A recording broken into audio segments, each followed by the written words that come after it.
So high protein diets, just diving in. What do you got? Like what has been your experience with some of the big like benefits that you've seen with yourself and with clients when it comes to having like increasing their protein when in their diet? The biggest one that stands out for me and people that I have increased their protein is their ability to stay satiated and not just dive into snack mode, I think is the biggest one. So there's, of course, a ton of other benefits, but the one that jumps to mind right away is if somebody, generally speaking, if they want to improve their health and fitness and they don't have consciousness or awareness around their protein intake, the likelihood of them snacking and binging and eating all the foods that aren't necessarily beneficial for them or move the needle is way more likely than if they have an adequate amount of protein, or they're at least conscious and aware around intaking protein.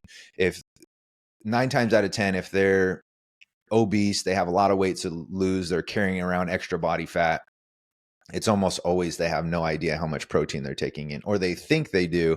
And then when we actually track it, it's like, oh, okay, yeah, you're way off the mark. So that's like one of the needle movers, right? Like if you wanted to like get the most leverage as possible and your goal was to, let's just say, lose body fat and you wanted to build muscle, like one of the easiest simple things you can do is create awareness around how much protein you're consuming or not consuming yet, and then set a Yeah. target that you can build up to. So that's like one of the first things that comes to mind. There's so many things, but like, I think the big one for people is if they've traditionally just been in snack mode, unaware of what they're consuming, just kind of eating any and everything in sight.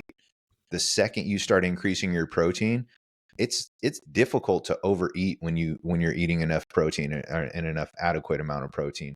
It's very difficult to do some of those old habits that you may were traditionally used to doing.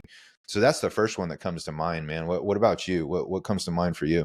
No, that's a great one. And to kind of build off that, like really just it allows you to control your calories a lot more, Yeah. right? Like somebody I found time and time again, the same thing with clients that, having them, I know you do the same thing, you have them come in, track.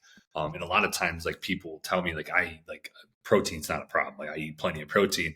And then you'll see it and you're like, oh my God, like you are so low, right? And that is like that can be also one of the hardest things to improve. Like people, Mm-hmm. it can be very difficult, even though like for us who can eat tons and tons of protein and are used to doing it for years and years and years, it seems like the simplest thing. But for some folks, like maybe you don't have as many sources that you enjoy. And so it's like us kind of helping people find those sources that make it really easy for them.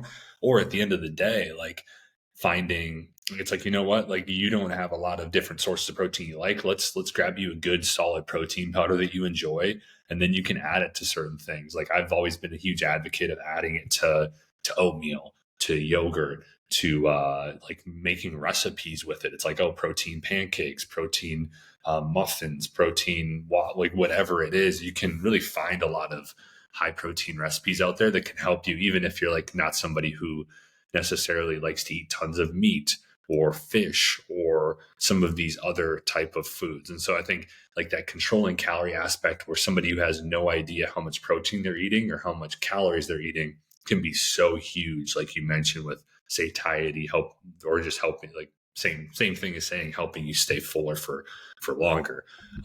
Another thing is that I love is maintaining your muscle during fat loss. Mm. Right. This is something too where people kind of neglect when they just decide, okay, I'm going to lose weight. Like my goal is weight loss or fat loss or whatever it is. A lot of times people talk about weight loss or they don't talk about fat loss, which you could technically say the same weight and lose 4 or 5.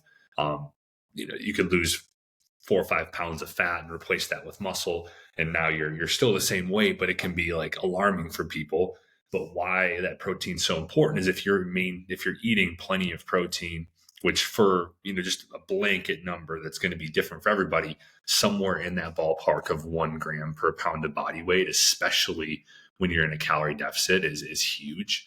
But you're going to maintain that muscle a lot more because when you're in a calorie deficit or you're eating less than your maintenance calories are, naturally your body's losing it from places, right? So it's going to lose body fat, it's going to lose muscle and water, right? And so when you're losing those three things, the composition of what you're losing really matters. So if you're just like going into that and you're eating barely any protein, there's chances that you're probably going to be losing a little bit more muscle than body fat than water, right? And so if you can keep that protein high, that really has shown in tons of studies that there is that you're going to keep more of your muscle over Yep. time. So that's a huge one that I really like as well.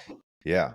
I mean, I love the attributes of that too, because it just, again, it gives you the best bang for your buck, right? Like if you really want to move the needle, the other thing that I would add to that is the thermic effect of food that nobody really talks about. Like literally Yes. just burning more calories at rest through digestion is one of the awesome things. I just, right here, I have some stats. So to give you an idea or paint a picture for people, when I say thermic effect of food, it's just literally this, just think of your food as energy, right? And your ability to expend, digest, use it as fuel, operate, metabolize it, and use it for energy, right? Like, so protein has a 20 to 30% thermic effect of food.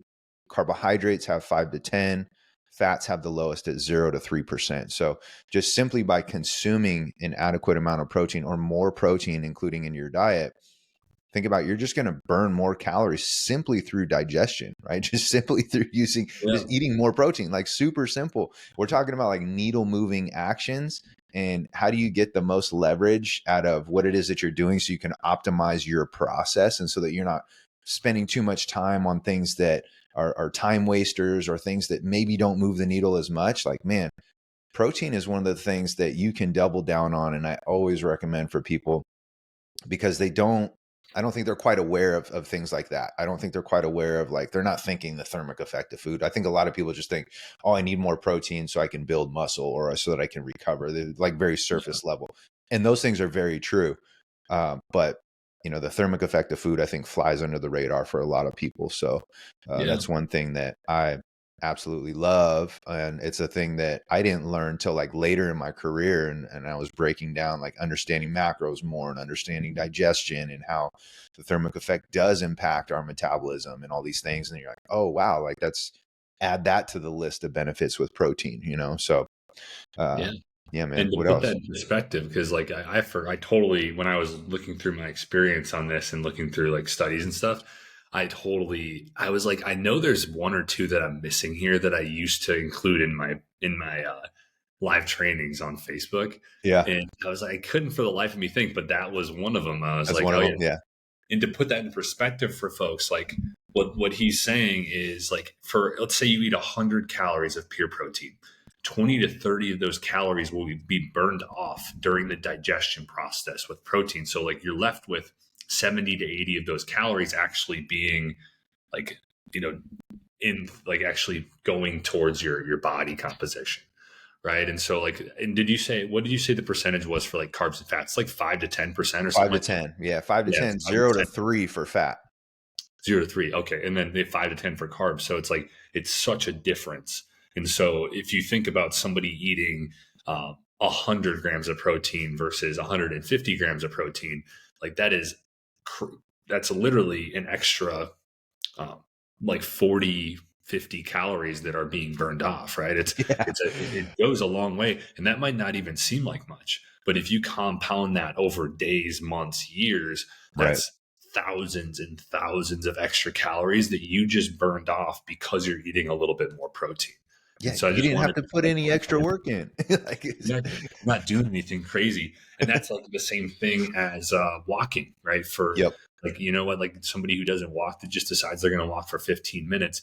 And like, just even the small burning of those calories, that's maybe what, like 40, 50 calories tops that they're burning. Like it's so easy to focus on that day. But when you compound that over the course of years, that's a person who's in a lot better shape than their previous self that did 0 minutes of walking on a daily basis. So like, I think that like expansion over time is a lot different than just even looking at that 20 to 30% of calories over the course of a day, which somebody's like, come on, dude, like that's 50 calories, that's 100 calories. But that Every day. over a week is Yeah. 700 Yeah. calories, right? It's Yeah.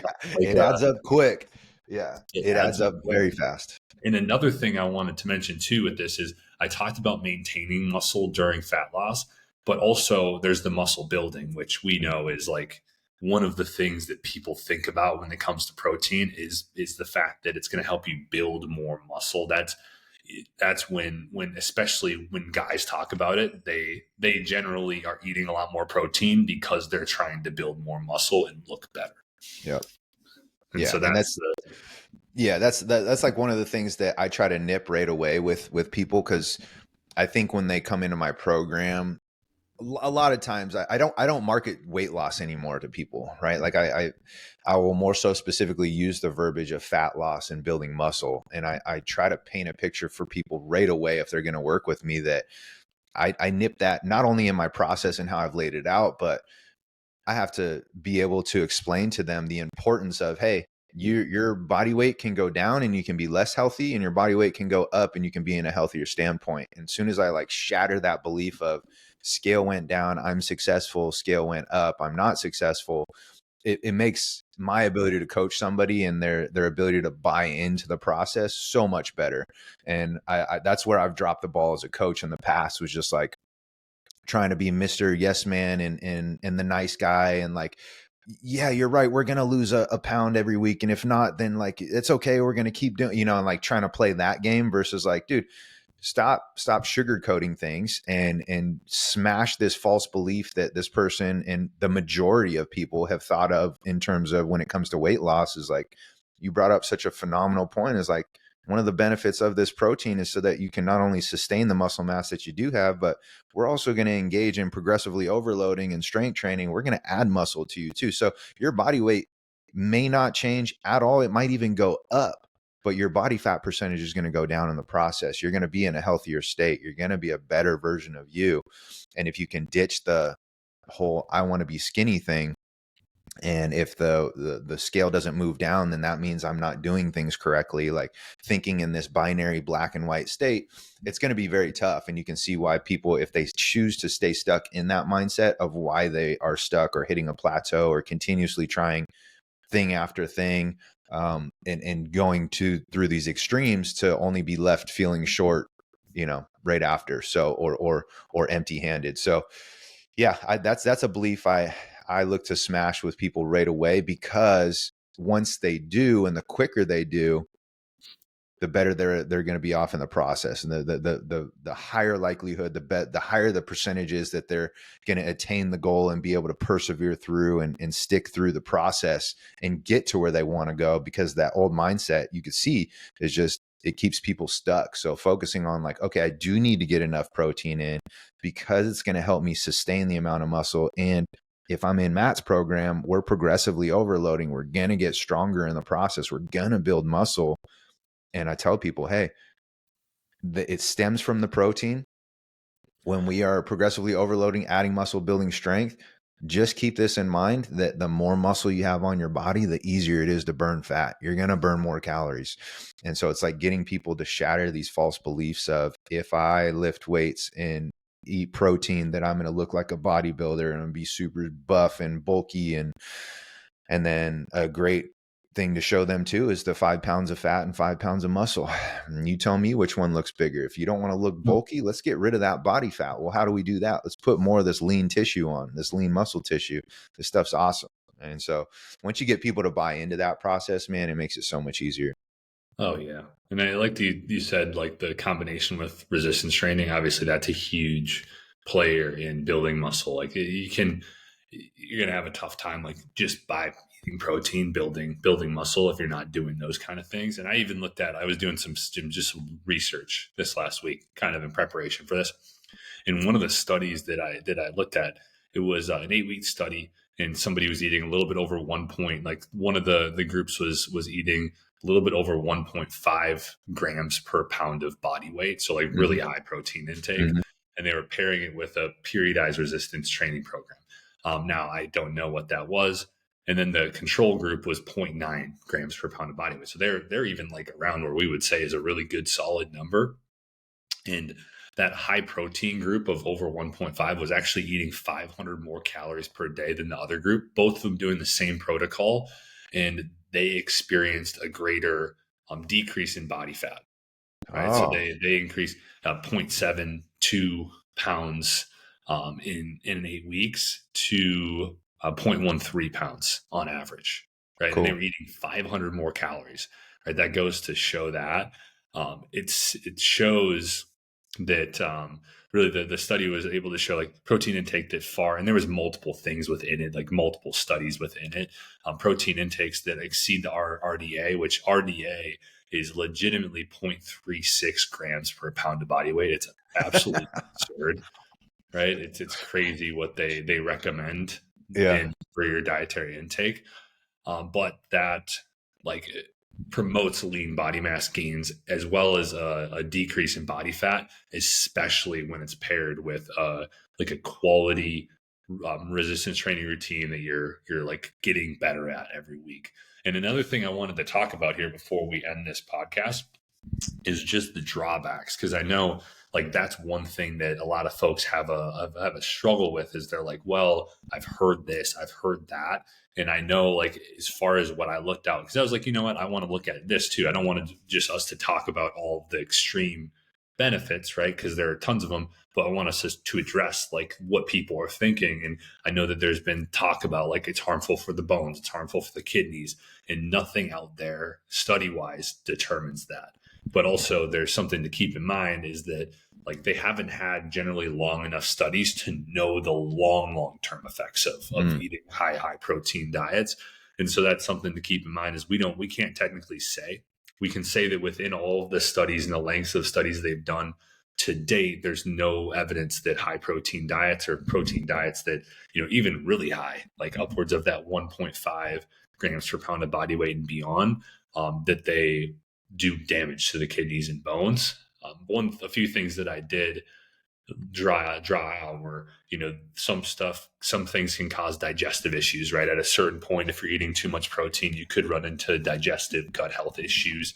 Obviously, certain types of protein could do that to you as well.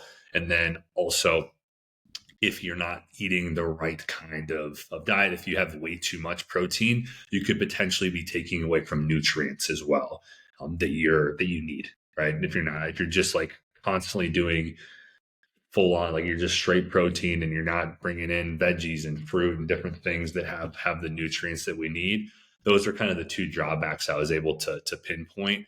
As well as I did see a systematic review. It included 27 studies that were done on low carb, high protein diets and their effects on testosterone. And it showed that super high protein intake greatly decreased their testosterone when with a low carb diet. But it also showed that high protein, 0.7 grams to 1.54 grams per pound of body weight, did not. It did not decrease, but over 1 point, people that were on the 1.54 grams and above per pound of body weight, like above that, like a super duper high protein, that it actually, with paired with low carb, it was shown over this review that it did greatly decrease their testosterone, 150 nanograms per deciliter on average, which is wild. How much Yeah, that. so that's in excess, right? That's 1.5 whatever and above. Like that's crazy. I don't think I've ever done that or recommended something even remotely close to people to do that. But man, think about how challenging that would be. Like I'm just thinking about from me to consume at 1.5, like bro, you're looking at, you know, close to 300 grams of protein. Like that's I've done.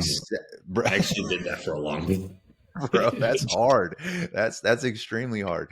And if I do get the 300 grams plus of protein in, which I've done 300 plus grams, but like not consistently, like not for an extended period of time, it'd be very hard for me to like just eat that in general, but like also hit certain calorie targets. Like you'd be so Yep. full, bro. Like it'd be hard. Oh, That'd be a job in itself.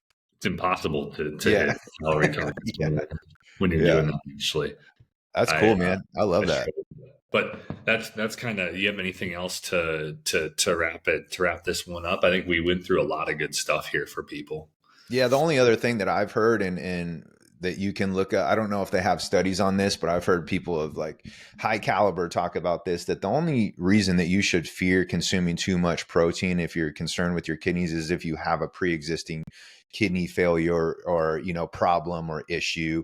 But if your kidneys are functioning properly and they're healthy and you're staying within the recommended ranges, like, I mean, you just gave us proof with a study that was like, unless you're going excessive 1.5 plus uh, per gram per pound of body weight in excess for an extended period of time, like even those people didn't necessarily sound like they experienced kidney failure or kidney problems or things like that. It was more so missing out, like, okay, testosterone took a dip.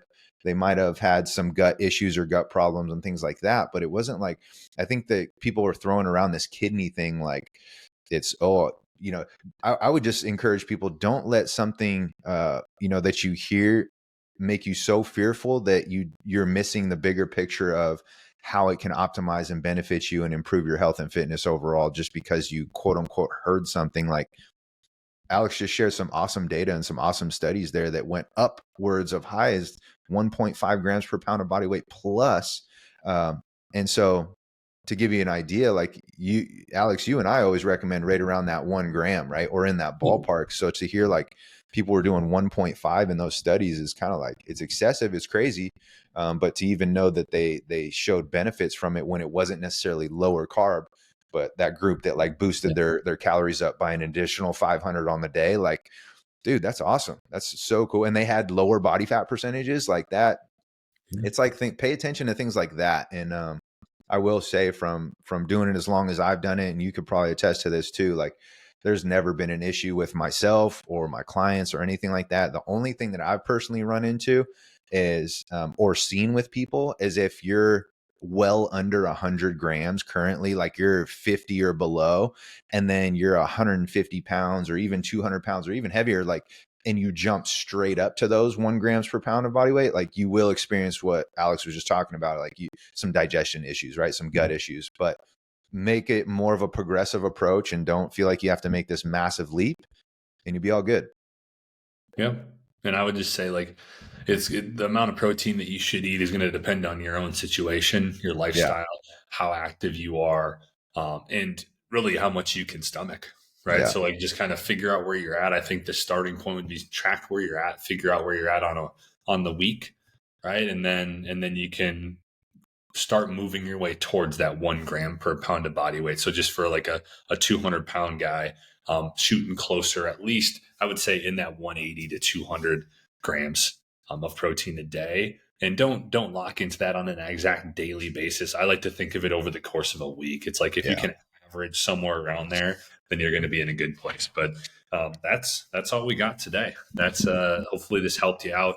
I like this format of we're going to be doing this a lot more, of coming at this with a topic in mind, and then both of us taking our experiences and some research out there to just come at and give you guys the best information that we can to help you do this. And we're also going to try to take topics that we are not very familiar with and then learn about them that week coming up to be able to help ourselves and then also help you guys and get a podcast on something that we really don't know much about. So if you guys have any topics at all you want us to go at, please toss a comment. We want to take any sort of recommendations, but we do appreciate you taking some time out of your day and week to listen and watch. We appreciate it, and we hope you have a great rest of the week. Peace.